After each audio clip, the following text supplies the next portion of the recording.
les amis, voici les énergies de ce soir.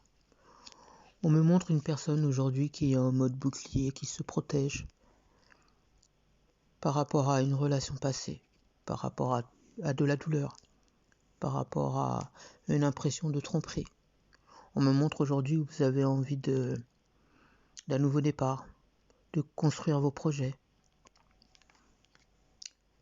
On me dit que c'est quelque chose qui est depuis peu. J'ai vraiment l'impression que c'est depuis environ 3 semaines. Ouais, j'ai la notion de 3 semaines, quelques jours. On me dit qu'aujourd'hui vous êtes dans une sorte d'enfermement, d'un repliement sur vous-même, on peut dire même dépression, beaucoup de pleurs, de souffrance, d'incompréhension. Vous avez pris une décision hâtive par rapport à une personne, on me dit. On me dit que vous n'avez même pas écouté ses excuses à cette personne. Vous avez cru à quelque chose qui pour moi était pas forcément vrai. Vous vous êtes éloigné de cette personne. On me parle qu'aujourd'hui vous avez envie de prendre du recul et que vous ne voulez plus adresser la parole à cette personne. Vous avez coupé court. On me dit que cette personne elle a eu l'impression d'avoir tout perdu. Comme si le coup du sort était sur sa tête en fait. Tout d'un coup, du jour au lendemain, comme ça, d'une fraction de seconde, destruction de couple. Vous avez disparu. L'amour se termine. L'incompréhension totale. Cette personne est dans une forme d'errance et de repliement elle-même sur elle-même puisqu'elle ne comprend pas en fait la situation. Du jour au lendemain, on lui reproche des choses dont elle sait même pas de quoi vous parler en fait.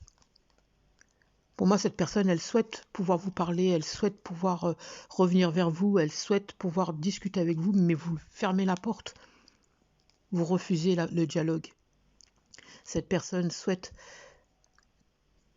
pouvoir vous dire son innocence, vous clamer son innocence, qu'elle n'y est pour rien de ce qui se passe. Pour moi, c'est une personne tierce qui a fait en sorte de ruiner un petit peu votre relation. J'ai des ragots pour moi, des mensonges, quelqu'un qui est jaloux ou jalouse de votre relation et qui ne supporte pas en fait votre bonheur. Et quelque part, ça a fonctionné parce que vous êtes trompés en fait. Il n'y a rien entre eux. Il n'y a absolument rien entre eux.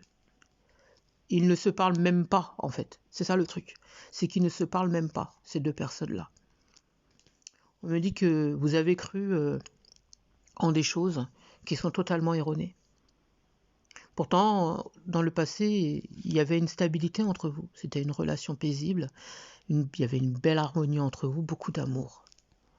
Mais on me dit que ces personnes, cette ou ces personnes étaient totalement jalouses, ou jaloux je dirais jalouses puisqu'on dit ces personnes, totalement jalouses de votre couple, de votre bonheur, et n'étaient pas forcément vraies avec vous. J'ai l'impression que c'est des personnes qu'on prenait peut-être pour des amis ou des choses comme ça.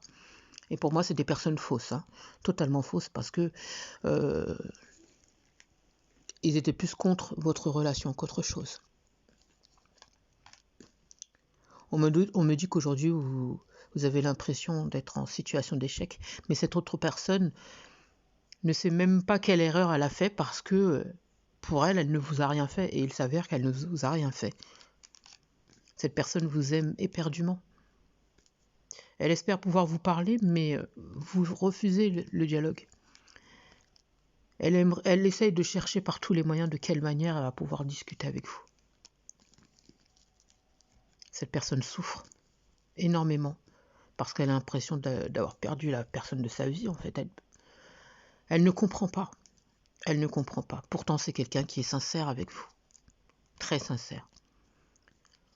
Cette personne essaye de trouver toutes les possibilités pour pouvoir vous atteindre et essayer de pouvoir vous adresser la parole, pouvoir parler avec vous, vous expliquer, essayer d'échanger pour trouver des solutions et savoir qu'est-ce qui s'est réellement passé et qu'est-ce qui a été dit afin de pouvoir arranger la situation. En tout cas, c'est son ambition. Par tous les moyens, cette personne va trouver le moyen de vous contacter, que ce soit par les réseaux ou bien par le biais de quelqu'un. Cette personne, autant a la joie de pouvoir, a beaucoup de joie et ressent beaucoup de réjouissance à l'idée de pouvoir réussir à vous parler, mais elle a autant de crainte que vous la refusez, que vous n'acceptez pas ni son retour, ni le dialogue. Pourtant, cette personne sait qu'elle est innocente, et elle le clame haut et fort, et elle espère que vous lui redonnerez une chance de pouvoir vous parler, pouvoir s'expliquer, et pouvoir vous faire comprendre qu'elle elle ne vous a pas menti et qu'elle ne vous a pas trahi. Il n'y a pas eu d'infidélité ou d'adultère, il n'y a rien eu, pas de duperie, pas de mensonge, rien de cela. Cette personne elle aimerait tellement évoluer avec vous, tellement améliorer la situation. On me dit que l'univers va vous aider là-dedans. Cette personne va réussir à vous avoir ou à vous voir. En tout cas, quoi qu'il en soit, vous allez réussir à pouvoir discuter avec cette personne. J'ai l'impression que la justice divine va faire en sorte qu'il y ait un changement sur la situation. Car on me montre une invitation. Pour moi, c'est soit vous allez vous retrouver à un endroit un peu animé, soit cette personne va réussir concrètement à vous contacter et vous pourrez enfin renouer là où vous vous êtes arrêté. Ne laissez pas ces personnes mauvaises détruire votre bonheur. Essayez vous-même de voir les choses, de comprendre les choses, d'écouter la personne que vous avez en face. Si vraiment vous aimez cette personne, écoutez-la, écoutez ce qu'elle a à vous dire. J'espère avoir pu vous aider. Je vous souhaite une merveilleuse nuit.